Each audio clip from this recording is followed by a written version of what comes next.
delegates, and friends. I deem it a great privilege to respond to your generous invitation to this conference of practical educationists with rich experience who have devoted their lives to the cause of education. Really, I do not know as to how I came to be invited. I am neither an educationist nor have any practical experience in that calling. May I presume that your invitation is due to your hard sense of extreme practicality? It is indeed very embarrassing to me, but I hope you will appreciate the delicacy of my position and extend your sympathetic indulgence to what I shall be saying regarding educational matters. Yours is a beautiful country. The people are refined, artistic, and cultured.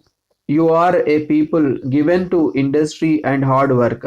You have developed a spirit of adventure and enterprise which has taken you to all parts of India and to all fields of national activity which have been opened up to the people after independence. All this is due to the front place you occupy in point of literacy and education in the whole of India. Your deliberations today on educational reforms have a great significance for all of us. I have come here to learn from you the secret of your educational successes and carry it to my place where people are anxious to follow your good example. It is not necessary to go into the various systems and patterns of education that have been put before us these years since the Central Advisory Board of Education has accepted generally the system of basic education for the primary grade.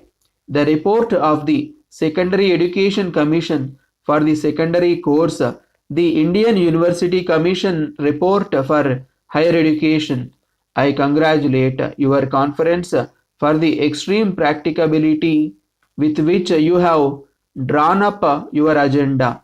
You have proposed to discuss four important topics concerning secondary education. I entirely agree that no further time need be wasted on discussions and reports, but that we should immediately mobilize public opinion for taking effective action in the field of education. I would like to tell you about the way in which we are trying to reform our educational system so as to suit the needs and conditions of the people of Mysore and at the same time to satisfy the needs of a national education system. We have now a primary course of 4 years duration. Then comes the middle school which provide for a subsequent 4-year course. Though education in this period of 8 years has been free for over 30 years, yet most people in the rural areas have no access to education beyond what is provided in the 4-year primary schools owing to the comparatively small number of middle schools existing. I may here suggest that public trust should be set up for different stages of education, namely the basic and secondary and the university education. Charities should be drawn into them, as noted earlier, to the Indian national mind. Nothing is more sacred than education. Charity to promote education is near and dear to the heart of everyone in India. The resources of these trusts should be utilized for building equipment and transport. The central trust should have branches in the district and in convenient local areas. I am sure that the creation of such trusts will partially solve our financial handicaps.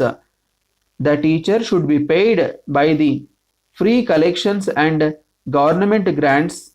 Every teacher should get a living wage. He should be assured of as decent a life as any other person of a similar standing in other walks of life. In order to secure such a result, the methods adopted in industrial and commercial relations should not be imported into the educational sphere. The adoption of such a sphere, in my opinion, is disastrous to the country. Trade union methods are inconsistent to the sphere of education. It will bring down the teacher in the esteem of the public and forfeit confidence of the students. It is the sacred duty of the public and private bodies to see that the teacher is properly provided. We have in India a system of exchanging teachers by arranging with some foreign countries. I think that a system of exchange of teachers in different states of India for short period would be worked on an extensive scale. Firstly, the teachers would enjoy a change in their work.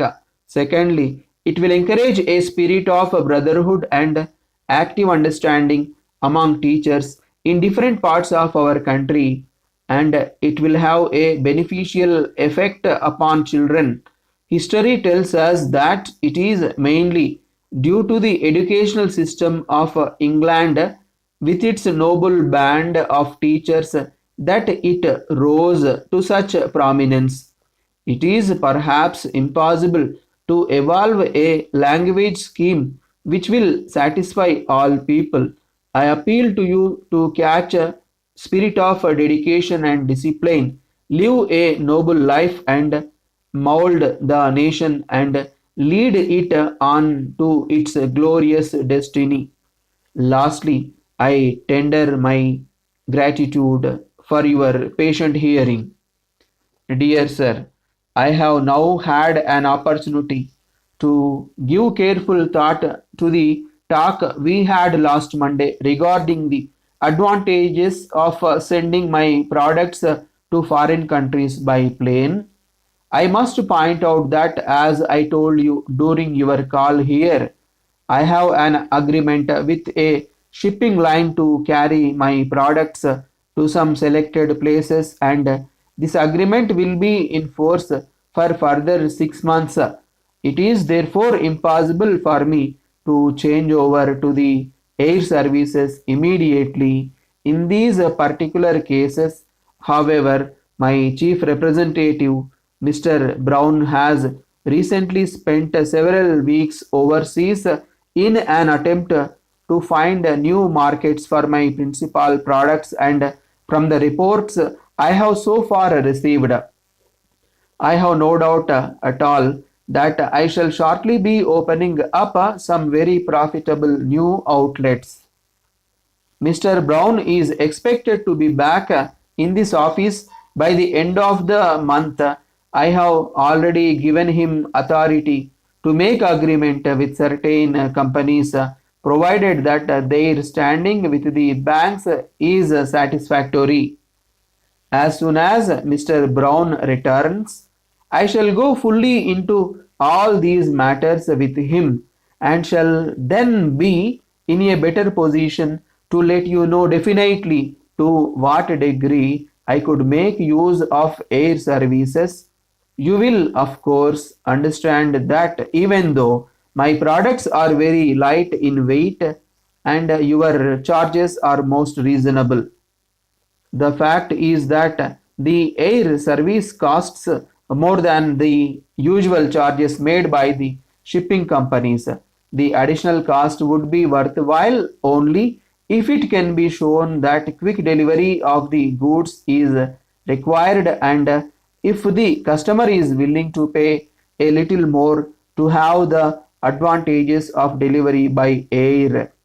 I shall also keep in mind the very important fact which you rightly put before me last week, that there is much less probability of breakage in the case of goods sent by air. My insurance charges are heavy, as I must expect a considerable loss of goods through breakage.